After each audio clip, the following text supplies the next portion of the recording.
There is an old African proverb which says that a good dancer must always know when to leave the stage when the ovation is still high. And unfortunately, in the system we practice in Nigeria, the bad dancers even want to remain on stage even when the people are against what he is doing on stage. Good morning, good afternoon, good evening, depending on where you are watching me from. This remains the Diary of a Broken Man, where we dissect political issues, economic and social issues concerning our country, Nigeria. You are welcome to my video. Do well to subscribe, to like, to share, and to comment. The last one will be more important. The Senate President, Akpabio, and Senator Akpoti have fueled controversies in the recent days, and the controversy is not looking good. One, to the hallowed chambers of the Senate. It's a desecration, it is shameful, and it is not something to be heard of. Unfortunately, in a Senate climb, when such allegations, when such scenarios occur, statements are released, press conferences are held because the state will be in turmoil. Places like United States of America, if a percent of what is happening in Nigeria happens, press conferences will be flying because even the president will not sit. But in Nigeria, everybody, in fact, the politicians do not rate Nigerians again. They know they rate us again. They feel the Nigerians can do nothing. After all, they will just go to the media and talk and nothing else. They move on. After all, Nigerians are the best in moving on. Nigerians should be awarded with moving on. We are so wonderful in moving on. You don't even want to fight for anything.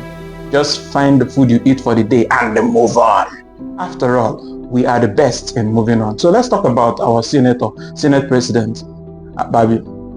Now, Godswill Akpabio, currently serving as the President of the Nigerian Senate, has had a long and prominent political career, marked by significant achievements as well as persistent controversies. Don't take that away.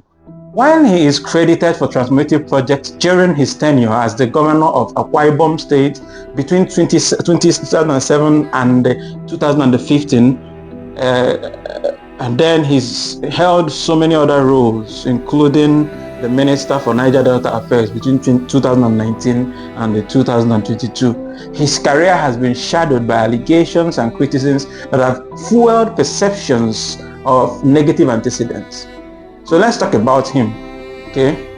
Now, Akpabio, the Senate President's journey, includes notable accomplishments. You don't take that away. I think it was in 2008 when I visited Akwa Ibom, I knew he was working. Everybody could tell that this man was working. He was doing a great job as governor. But the problem with Nigerian politics is, just like the good dancers scenario or analogy, they just want to remain there. And by so doing, they tarnish the image they build by themselves. I mean, the longer they stay, the worse they become. It has happened and it keeps happening. The longer the politicians in Nigeria stay on that stage, the more they tarnish their images. I don't know why they can't sense that system or that analogy of leaving the stage when the ovation is high. They just want to remain there. And unfortunately, because Nigerians are the best in moving on, they take Nigerians for granted because we don't demand anything. After all, are we really practicing democracy? If we are practicing democracy, so many things wouldn't be happening. Freedom of speech would be number one. Okay, so we go on. So, Akpabio's political journey includes notable accomplishments, like we said, such as infrastructural development in Akwa Ibom, where he oversaw projects like the Ibom International Airport and the extensive road networks, earning praise for elevating the state's profile.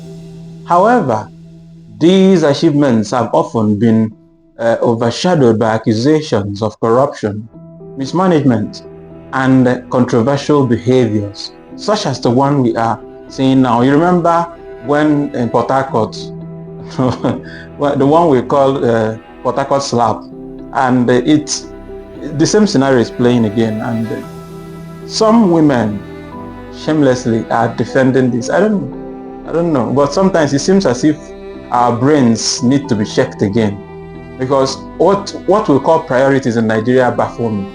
It sends shocks of surprises to me when I see the things we engage ourselves in. Just like in the recent weeks, when things are heating up, a country of 200 million people are being managed by the network operators of Nigeria, MTN, Airtel, Global, and people are more interested in very dark man and D1. They are very interested in very trivial matters. Okay, recently, what do you call him? Burna Boy. As you wonder what our priorities are. It was in the same week when we talked about the USAID and the allegations against them for funding terrorism in Nigeria. At the same period, that's when they brought in D1 and very dark man, and people forgot the most important things and are going after shadows. And I wonder the kind of youths we have in Nigeria. Sometimes I feel ashamed. I don't know about others, but personally I feel ashamed about the kind of things we make our priorities. When will Nigerian youths start being interested in the right things, start looking at things the way they should be looking at them? Leave trivialities. We have become an entertaining society. The only thing that concerns us is entertainment, music, dance, and I think it's like that all over the internet. You go to TikTok, for instance. You go to TikTok and you are seeing China. They are showing you their car plants. So many other production. Young boys are showing their creativity, their initiatives of what they can produce in science and technology. The people in the language, in the linguistic, people in every other in the arts are showing theirs. She opened Nigerian TikTok, Nigerian Twitter, Nigerian Facebook, the only thing you'll be seeing is D1, very dark man in Edu. As in you wonder, and these people are people who are planning to go to mass, and on our side there is no notable something apart from our bright people who have left the country for us and gone into other societies to develop their societies. Ours here are dancing on TikTok. Our priorities,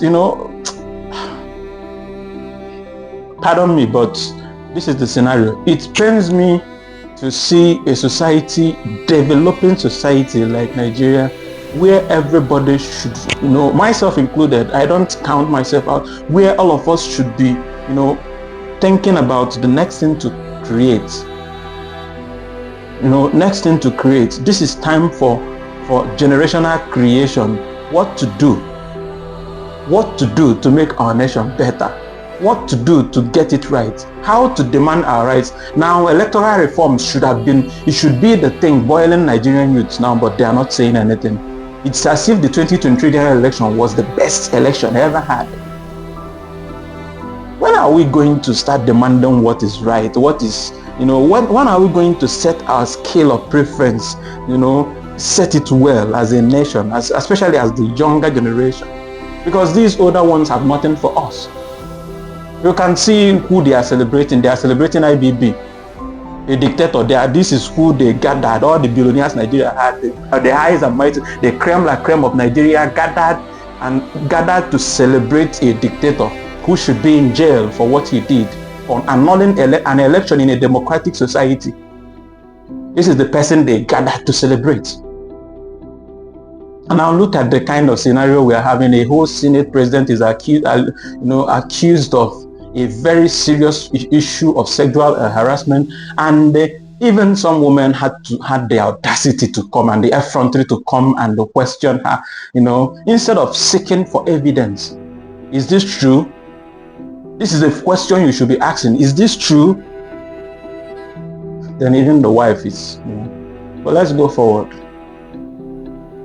One of the most persistent allegations stemmed from his governorship, where the Economic and the Financial Crimes Commission, EFCC, investigated claims that he diverted over 100 billion of state funds. Reports from that period, including comments from American diplomats cited in WikiLeaks described his administration's corruption as exceptional, though no formal charges were ever concluded. Welcome to Nigeria. Somebody is accused, all the people that have been accused of one evil or the other, of squandering the future of our generation, all of them are walking free in Nigeria.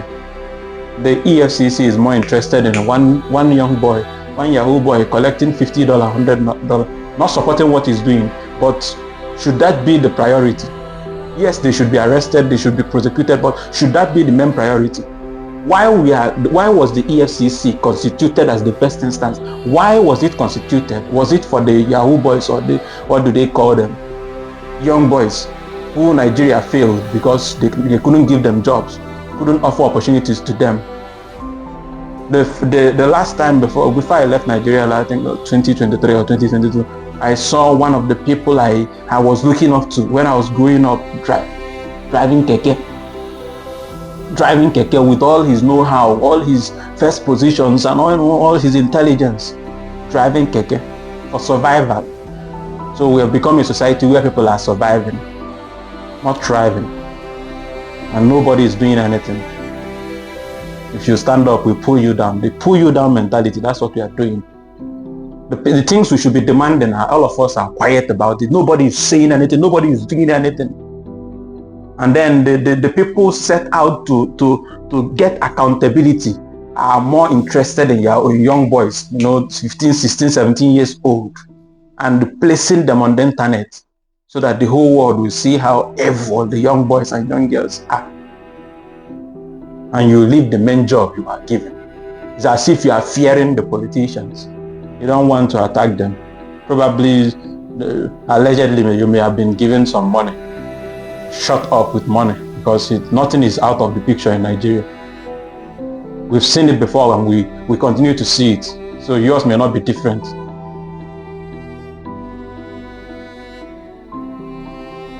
Okay, as Minister of Niger Delta Affairs, Akpabio faced further scrutiny also.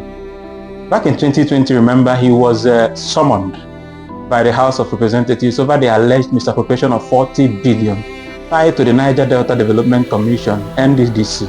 Are you aware that during the period, Joy Nunye, a former NDDC acting managing director, accused him of sexual harassment. Remember the hot Port Harcourt slap? So the then manager, Joy Nunye, accused him of sexual harassment, an allegation he denied, countering with personal attacks rather than directly addressing the claims. The incident has been cited as a pattern, or as part of a pattern, especially in light of the more recent controversies in his Senate role. The senator who talks down on women anyhow. So many things baffle me. The candor, his approach to that job seems as if he doesn't rate anybody, he doesn't rate Nigeria. The arrogance of speech, I don't know. I personally enjoy watching the Senate sittings of Europe, America. I enjoy it because I love politics from childhood. So one of the things that baffles me is how our senators, House of Assemblies, House of Rep, how they present themselves in those chambers. And I wonder, can these people sit in the Senate of America? Can they ever be allowed, let's say they are Americans, with this their attitude, with this their demeanor, with this their, their laissez-faire attitude, can they enter the American Senate? It's shameful that after 65 years of independence, we've not got it right.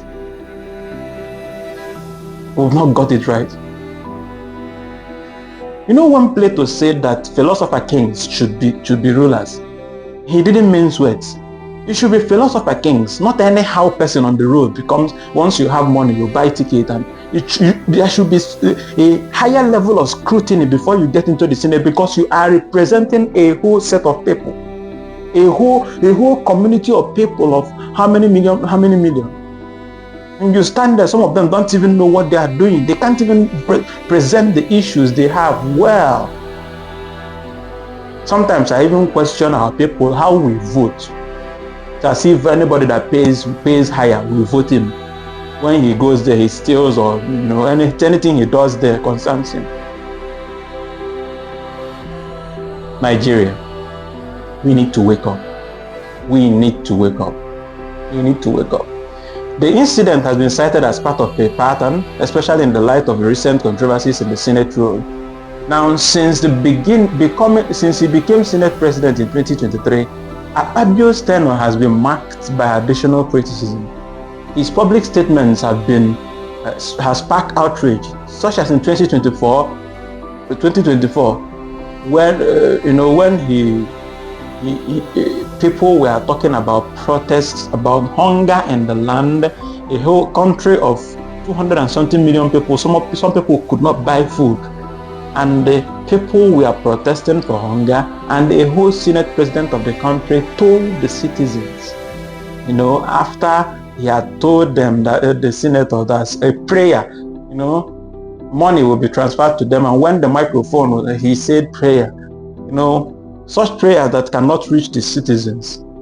Same senator that told Nigerians that they will be at home eating while we protest, which means they don't rate Nigerians.